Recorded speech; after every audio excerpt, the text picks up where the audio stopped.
thought I'd do a video on how to hand split firewood for beginners, and how I started out anyways, kind of. And I won't recommend everything the way that I started. I won't recommend everybody doing that, but I'll kind of show you how I feel it's good to go from the beginning for splitting production to get to where you can split a whole lot of firewood. So that'll be no chopping blocks, a good splitting axe, something like this. One of the most important things is a good tool. These Fiskars, you can get them for 70 bucks. Very good splitting axes. And I've split on the ground for years with these axes.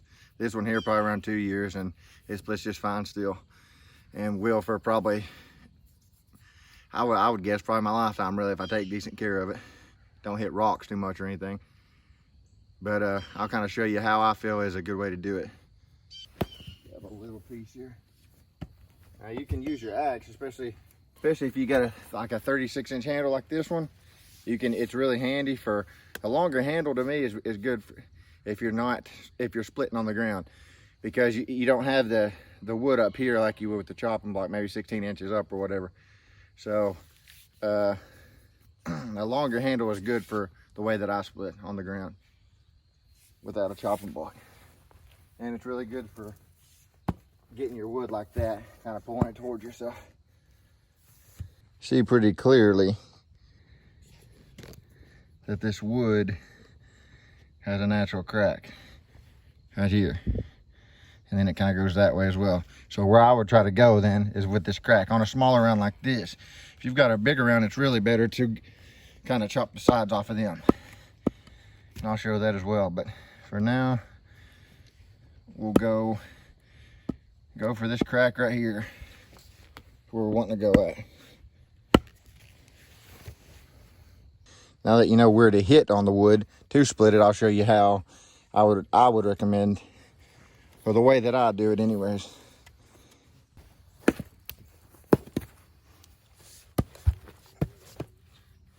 It's also got we're on a heel here too a little bit. Okay, so what you'll do now, your bad hand will be down here at the palm swell, right here. That's where your bad hand will go. Your good hand will be up here on the top, and this is where you get control of your axe, as what I call it, having control. Because if your hands are both right here, it's very hard to control that. You know, you've got a heavy object, the head, at the end of a handle, and it's hard to control it like that. So you slide that hand up, and now you've got control. Now you can pull it wherever you want to. So this is where you want to keep your hands most of the time. Your good hand will be up top, your bad hand will be right here on the palm swell. Now as far as the splitting part goes, and I said I showed this before, usually when I get my axe, I'll pull it up here like that, go ahead and get it ready, and then bring it over to the side and down. I have seen guys do this, and that's fine, you know, if you want to do that. And sometimes I'll do that too, if I'll kind of just bring it up here.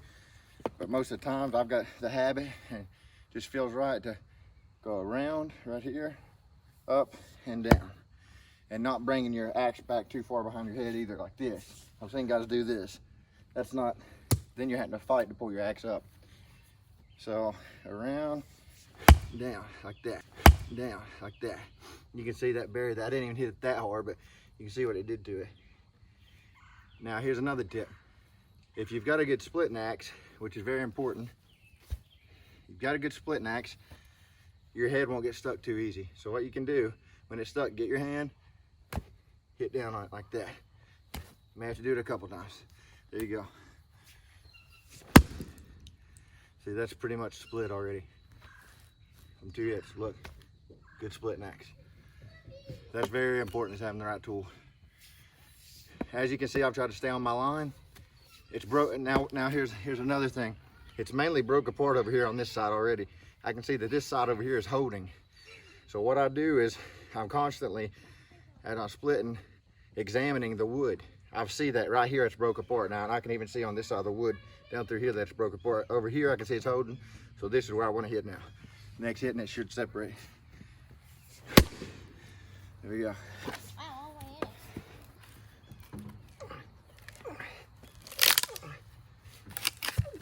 Okay. There's that. All right, now what you'd want to do try to get them off in firewood chunks. Like there, for example, or there. You just don't want to go through knots. You want to avoid your knots. Now here's something I do too, but I don't know that I'd recommend this at the beginning, but I'll hit them when they're down like that. And I started out like that. It's up to you completely. I would get more comfortable just swinging it regular before I do that. There you go. Good. That's pretty much split too. Strands holding it. And there you go. Now let's get a knotted piece with a knot and show that. All right, here's the knotted piece. Now your knot is right here, this big bulge. And what that'll do usually is wherever they're at, a lot of times they'll run straight through. So it'll be probably going this way. And so what you do, my knot's right here. What I'd want to do is try to go beside of it. Maybe like take a piece off here, take a piece off here, and kind of chip away at it until I see, a lot of times when you take off and you get down to this knot, you'll expose it and you'll see the knot running through. And then you can kind of pick where you want to choose to hit next. And sometimes you can go out here on the end and hit it and it'll break. So we'll go for right here with the first one. Right about there. Now if I was to go there, this thing's probably, I'm gonna hit right on the, I'll just go there the first time to show. See that? Wow.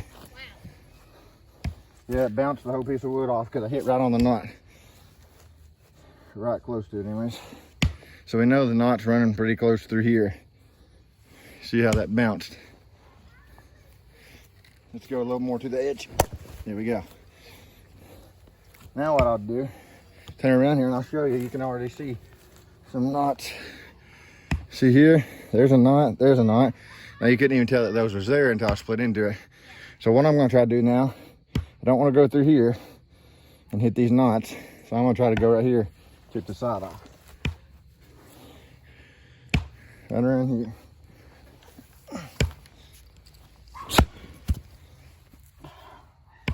That looks like we're still on a knot there. Let's go for the other side. Here we go. Big knot. It's actually really not a piece. All right, as you can see, there's the big knot there that I was showing from the side a while ago, right here. But there it is. Now, as you can see, right here it is bulging out on the side, and it runs, like as I said, about straight through, but this one's actually going down. So you can't always tell that. But a lot of times I've found they seem to want to go straight in. I mean, at least this direction. Like if it's going in that way, sometimes it may come this way, but usually they're going straight in, it seems like to me. And so that's what I go by. But as you can see, it ends like right here too. And then I've got a couple right here. So let's go. We see a knot here. We see a knot, a small knot there, a small knot there. I'm gonna go for right here. There it went. And that's very important in learning just how to read the wood. All right. Now this is where we chipped the last piece off. You can see there's a knot run through there a little bit. There's a little one there.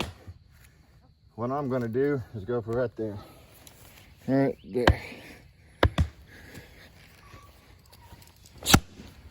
There we go, that's separated.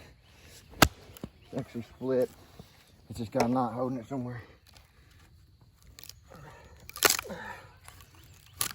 All right. This is wet wood too, maple, wet maple. So those both need to be split some more. We know we've got a knot going in here that ends a little bit. See somewhat on one here. I'm gonna try to go right there in the middle of this one too. And usually the smaller you get them, the easier they are to split.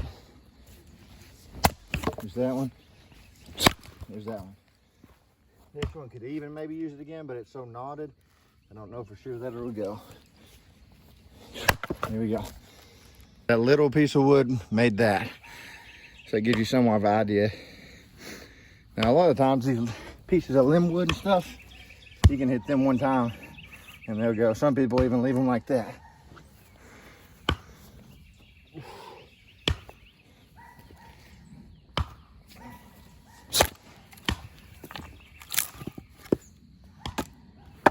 There's that. So now I've shown kind of how to split a regular round, a regular size round. I mean, one that's not real knot. I've tried to show how to go around knot. I've tried to show how to swing with the axe, how I do it, and I'll explain that a little bit more because there's still some more stuff I need to say. And then having a good axe like this is very important. See the profile on that. Fifth screw splitting axe. I would highly recommend these to anybody. Highly, highly recommend them. Best splitting axe I've ever used. $70, lifetime warranty. You're pretty much set for life with that axe. Next thing we'll talk about here is a chopping block, which I don't use. Flip this one over. I don't use them myself. I don't like them at all. Really, a big argument of why they're good is, for one thing, to save your axe head, you know, so that when you go through, you hit this. And then men will also say it's a harder surface, but I've found you lose a lot more force in your strike with the momentum that you lose from a chopping block than you do from the ground maybe sneaking around that, you know, depending on what kind of ground you're on. If I'm not mistaken, I've even split in creek beds before like that, where kind of the water was out of them, but they were still wet, and split just fine. So it's about being, when you strike, kind of, especially with certain woods, you know, some woods you got to strike a little harder, some you don't got to strike too hard at all, and that's very important as well, is controlling the amount of power that you put into your strikes. Because if you're putting way too much in them when you don't need to, you're going to tire out a whole lot quicker. Also, it's good every time you strike, what I do anyway, some guys may not, just to breathe, exhale when you're striking. Just like I've used this reference before, just like a boxer or somebody throwing a punch, when they throw a punch, they, you know. So anytime that you're exerting force, you don't want to go, you know, you don't want to sit there and strain in. I've seen guys do that and they get tired real quick. I've done it myself and got tired real quick. So when you're swinging the axe down, you don't want to go and hold your breath. You want to then breathe in, breathe in, and keep doing that.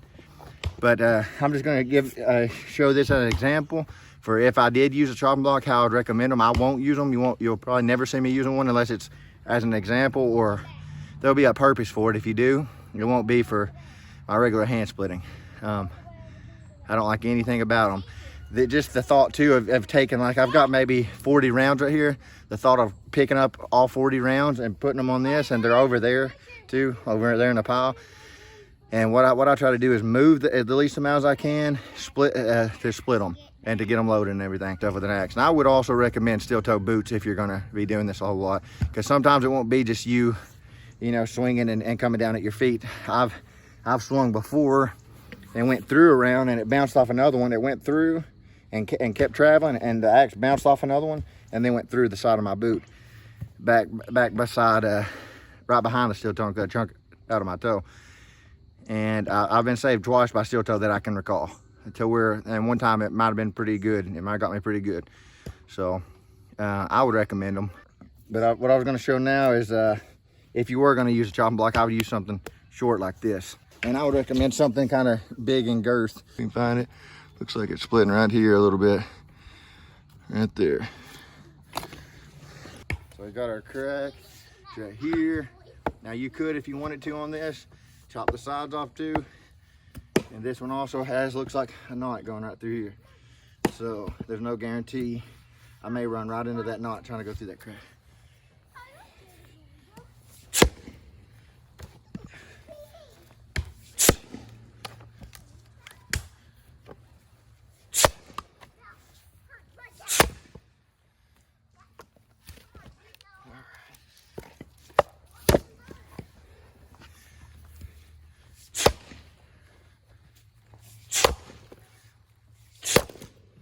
Angel, get back. See how that falls off and everything? Yeah, then you got to pick it back up, put it back up there, or you can just do that thing out of the way. Move, Angel. Or you can just go like this. That one split. Huh? Yeah, that's with the chopping block. No. One split, this may be the part with the knot right here. And it's split down the middle. This is the part with the knot. See there? There's the knot. See, I've hit right here on it, and it didn't split. Let's try to go beside of it. Back, puppy. Here we go. And that will fit in the wood stove, that one there, so that's good.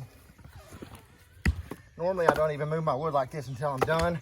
I'm just doing it for the purpose of the video. All right. Pick it up with the axe. See if we get a knot right here. So we don't want to go through there. There's a natural crack running this way, but the natural crack seems to be running right through this. So another thing too is how some guys, when they split, they'll squat. I call it. They squat down. They kind of bend at the knees. I don't do that. I bend at the waist. I bend over, and I've explained it before. It's kind of like a whip, and the tip of your whip is this. So your force is coming out right here, the way. And I feel like that's, and it does too, like this. You know, when you drop your weight and bend your knees. But what I do is kind of arch up, and then bring my axe around, and then come down with my upper body. So I do arch up, especially if I'm trying to get a whole lot of power. If I don't need a whole lot of power, I may not arch as much.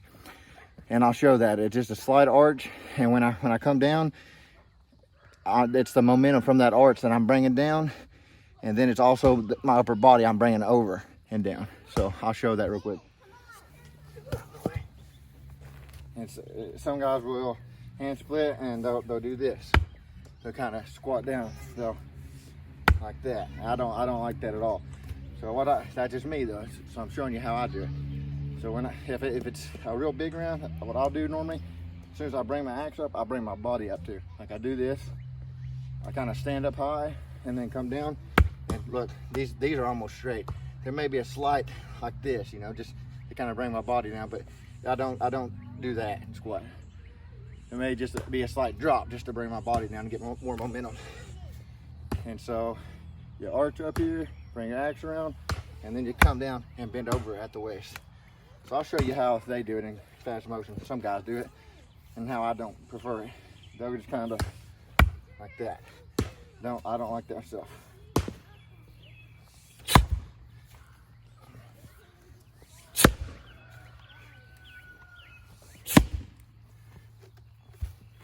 Where you can see it.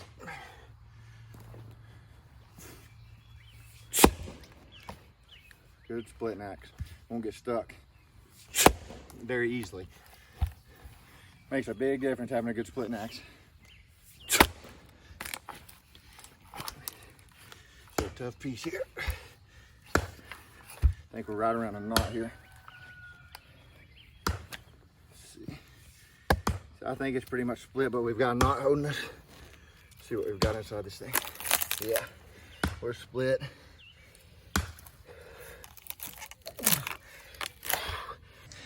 All right, now on a bigger one, like as far as bigger around goes, I would just chop the sides off on them.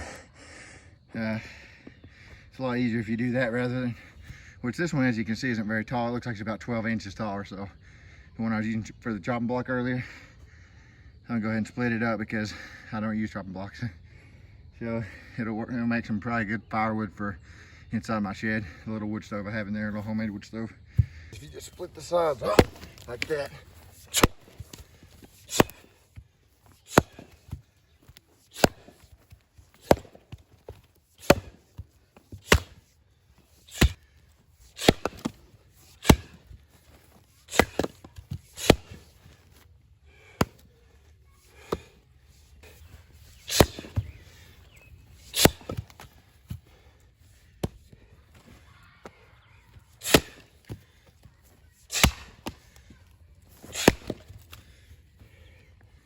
for split, that's split. You can hit it on that side too. That's a little more advanced, what I was saying, as far as hitting them on their side. I would recommend kind of working on your aim and getting accurate first before you start hitting them on their side and stuff. And what I try to do too is when I'm splitting on the ground like that, and a lot of guys talk about how dangerous it is, I try not to ever strike in a way to where if I miss, the axe is gonna come back at me. I try to strike in a way to where if I miss, the axe is gonna go into the ground, or into the wood or into the ground. Not come back and hit me. I'll show you right here what I'm talking about. Just say that's on its side. All right. Let's get that there, these out of the way. Okay, say I'm striking it like this, you know. And a lot of guys would make the argument, well, if you miss or if it goes through, it's gonna come back and get you. No, it's not. It's gonna go right into the ground, and I'm gonna make sure of that. See that? See where it went? I'm not striking like this. I'd have to strike like this. This axe is so long, the handle, that I have to do that. I never try to do that. Right there, into the ground. See how that split? It don't hurt your axe head much at all to go into this dirt. And even if it dulls it a slight bit, you don't need a razor sharp edge on your axe to split this stuff. Matter of fact, I don't even prefer them because they get stuck easier. See there? So if I miss, it's going into the ground, and I know that, but I think a lot of the guys that see me split sometimes don't realize that. I'm not trying to strike to where if I miss, it's going to come back and get me. You shouldn't either. Pull another one out. Okay, so I think I've kind of shown you about everything really as far as the basics go, you know. For one, have a good splitting axe like this. Something that's got a good, and these are not expensive. I recommend these to anybody. A lot of guys will make the argument, well, these are good for beginners because you can't break them. They definitely are. These are definitely good for beginners because you're very likely not gonna break it. If you do, you get another for free. But at the same time, the best splitting axe I've ever used right here. Don't let people tell you these are just good for beginners. I do this for a business. I have been. This will be my 5th year this winter. I hand split every bit of it, and this is what I use. These are good for production, is what they're good for. Better than any other axe I've ever had, and I've seen a lot of guys struggle with axes that aren't good for splitting. Seen a lot of guys struggle with them and think to myself, they're putting themselves through some unnecessary physical punishment, really, when they don't have to, which is their right. But as for me, you know, when I'm trying to get a lot of production, I want something that's good for the job. I don't want to be cutting a tree or anything else with a dull chainsaw either. I have done it. It's very irritating. I want a tool that's going to work good, you know. I want a sharp chain. When I'm splitting wood, I want a good head that will split that wood apart and won't get stuck easy. And this right here is exactly that. That's what it's designed to do. It's very good at it. So I highly recommend these, especially if you're a beginner. If you're somebody that's been doing it for years and years, I highly recommend these if you haven't tried them. So I went over all the basics, I believe. As far as a chopping block, I don't like to use them. I was showing that just an example. If somebody does, you know, just wants to use them for whatever reason. Me, I don't, because every round, like I said, there's about 40 here. I'd have to pick up, put on that, then they fall down, and then you got to pick them back up. No, that's way too much bending over to me. I would not even enjoy this very much if I did it that way, to be honest with you. I don't think I'd even enjoy it. I'm kind of in a hurry a lot of times anyways. I ain't real good with patience. That's something I need to work on a whole lot, is patience. And as far as getting work done, I like to try to get it done as quick as I can. Chopping block, everything about it I do not like. There's nothing about it I like. Control, get your control, bring your axe around like this right here. Kind of just work on doing that. You could even just do this over and over, you know, and bend over and just do it over and over. You don't even have to do it hard. Work on your aim, work on your accuracy, you know.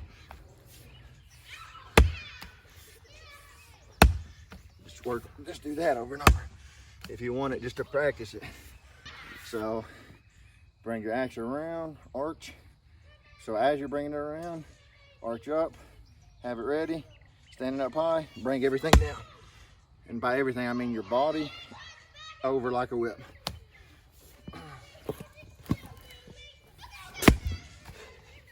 You can generate a lot of power like that if you do it right. There we go. There's that. Now you got 2 pieces. These ain't big pieces of wood. Real hard wood to split. There you go too, with like an axe like this. A lot of times when it's stuck, you don't even have to do this. You can just kind of wiggle it like that, pull it back out. See how those fell out? This is more advanced, as I said, technique. But I'll just hit them right there. Sometimes you can hit them right here too. There's that. Now look at this one. We ran into a knot with it. Right there it is. So I'll go around it a little bit. there, we're hitting a knot with that one. So if you do got a knot, I prefer to stand it up. We're kind of going through it. There we go. There's the knot. There. See, we broke it apart.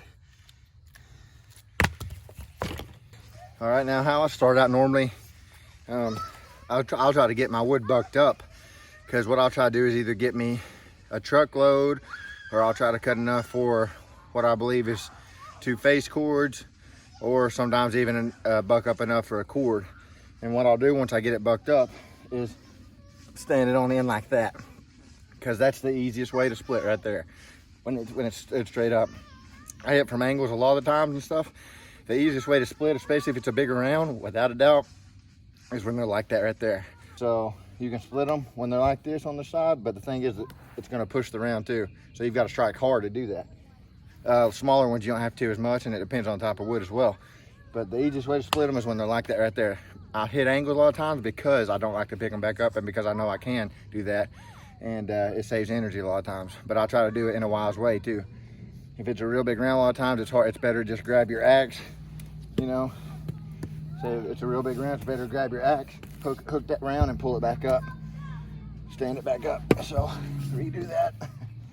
We're on the heel here a little bit, but stand it back up with your axe that quick, and then strike.